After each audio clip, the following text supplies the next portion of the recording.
दिवंगत उपमुख्यमंत्री अजित पवार यांच्या पश्चात उपमुख्यमंत्रीपद कोणाकडे जाणार असा प्रश्न चर्चेत आला असून उपमुख्यमंत्रीपदासाठी अजित पवार यांच्या पत्नी खासदार सुनेत्रा पवार यांच्या नावासाठी राष्ट्रवादीचे आमदार आग्रही आहेत.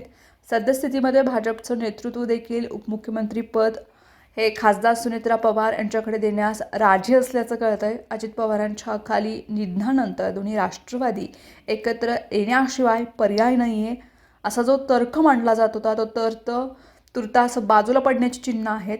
अजित पवार गटाला सत्तेचा त्याग करून राष्ट्रवादी काँग्रेसचं एकीकरण नको आहे आणि भाजपच्या सत्तेसोबत येण्यास शरद पवार आजही तयार नाही. ते परिणामी राष्ट्रवादीमध्ये दोन्ही गटांची स्थिती जैसे थे राहण्याची चिन्ह आहेत.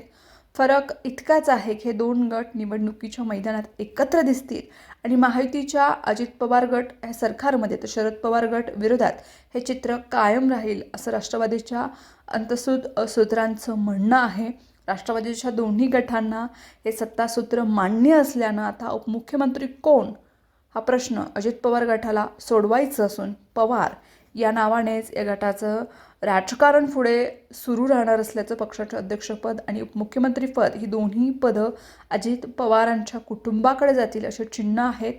राष्ट्रवादी काँग्रेसच्या अजित पवार गटाचं नेतृत्व अजित पवार यांच्या कुटुंबाकडे असावं असं या गटाच्या बहुतांश मंत्री आणि आमदारांना वाटत आहे.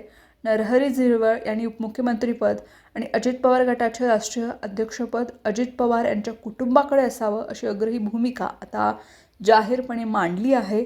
अजित पवार यांचे चिरंजीव पार्थ आणि जय हे राजकारणात अगदीच नवखे आहेत.